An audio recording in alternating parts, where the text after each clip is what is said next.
Hello, my name is Michael Dowds and I'm a communications consultant for AAC Global, and in this 10-minute video or so I would like to try to show you how to use body language and tone of voice to deliver your message much more efficiently. Now, as a native speaker, body language is natural. It's something that we all use all the time. We also use our tone of voice very effectively to generate different types of messages. But if you're not a native English speaker, then what you might find is that some of this stuff is a little bit alien to you and maybe also uncomfortable. Now, the way we're going to handle this issue is we're going to take a go, or have a go, shall I say, at one of the most difficult sentences that there is in English, which should be showing up over here right now. Now, let's step to one side and take a look. Somebody took a long time to come up with this sentence, and it only really works in one particular context. But actually, it does make sense. It doesn't look like it makes sense because there are far too many of the word had in a row here, and that's very difficult to handle. So, the thing is, if you speak the way this is written, what you're going to find is that people won't be able to follow it.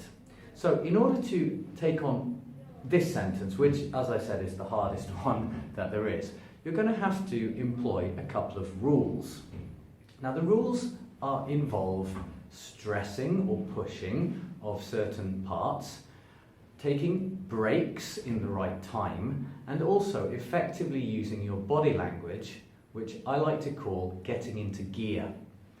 Now, I'm actually doing that right now. You might be able to guess what it's going to be, but let's just take a look at this sentence. How would we handle this if we had to say it out loud?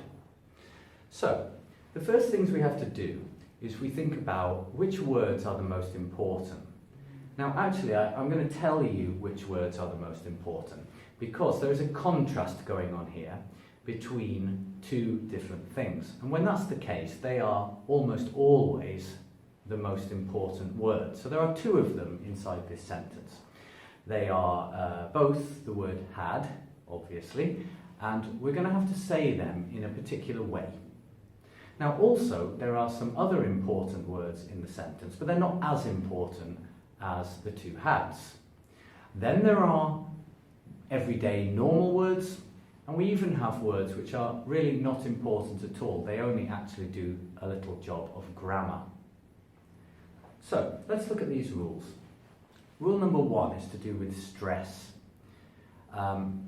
Stressing in English is a skill, but it's something that you can learn by practicing.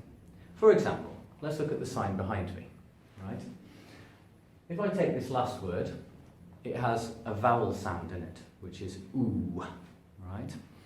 And there are two ways I could say this word in everyday speech. There's number one, the normal way, and then there is the pushed way, or the stressed way, or we can say it's an important word.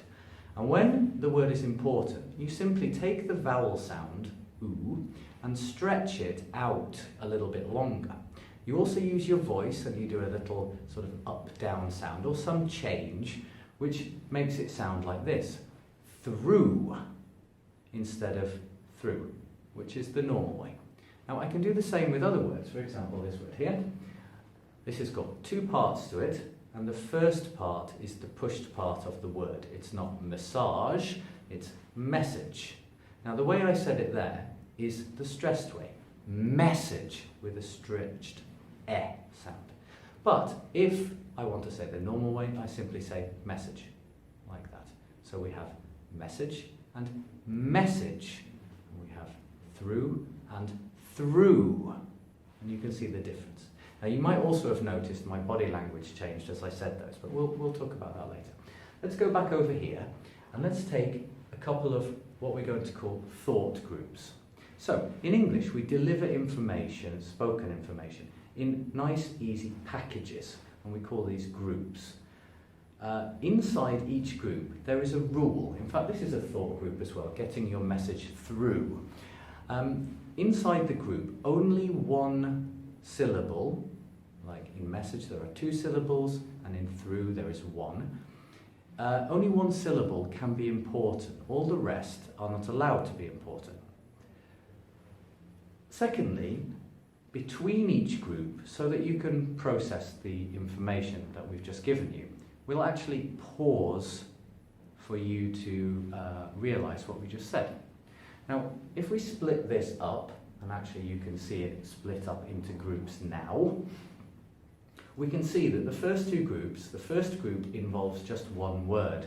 Now, when that's the case, it must be the important word in the group. In the second group, though, that actually contains one of the most important words in the whole sentence, and it's actually the last had. Right? So these 2 words are important, but as I mentioned earlier, they're not equally important. Because the second had is very important, what I'm going to do is I'm going to push it more, and I'm going to use what I'm going to call second gear. So let me just do that second thought group for you to show you what second gear looks like. Something like this.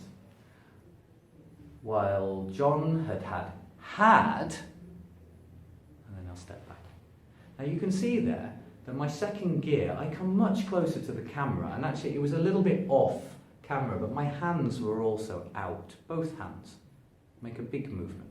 And that tells you that that word is extra important and you should really listen to it. Now in the first group, James is also important, but not as important as had. So I'm just going to use a first gear change this time, something like this. James, and you can see this time that I didn't come quite as close to the camera, I didn't stretch the sound quite as much, and I didn't use my hands as much as I did before. So let's compare those 2 words together, side by side. James versus had. And you can see that's the difference between first gear, like this, and second gear, like this. Okay. Now, what do we do with the rest of the words? That's a bit difficult, because as I said, only 1 word in each group can be pushed. So, we need to use 2 other gears that we have. The first gear, first gear is a bad name, but the other 2 gears is neutral and reverse. Are neutral and reverse. So here's neutral. This is what it looks like. Message.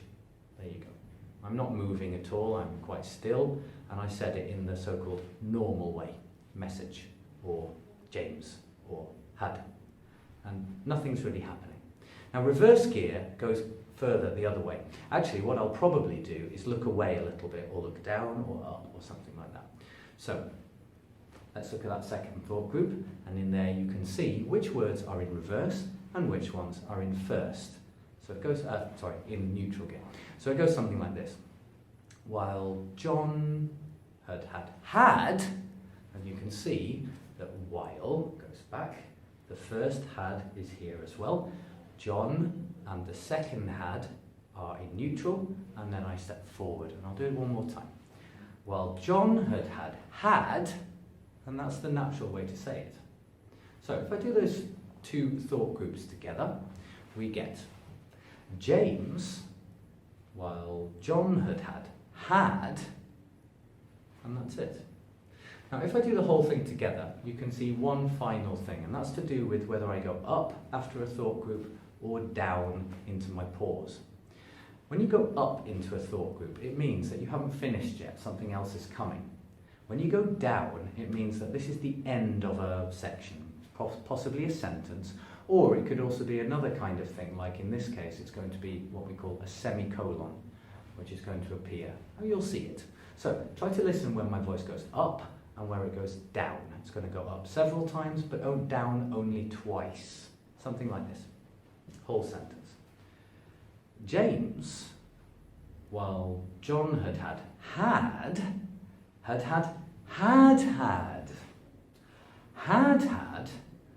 a better effect on me.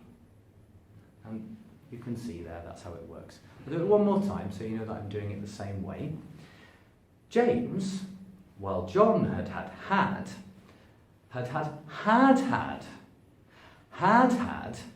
a better effect on me. And there you go. Okay, now, before we finish, I really have to tell you what this means. To really understand this, you have to know the context of where this sentence is used. So, put you out of your misery. James and John, they're both students, school kids, for example. And the speaker is a teacher, and she is speaking to another teacher. And basically, she's simply explaining why she gave James more marks than John in an exam, or in an exam question. The two possible answers that they could use in the exam were either had or had had.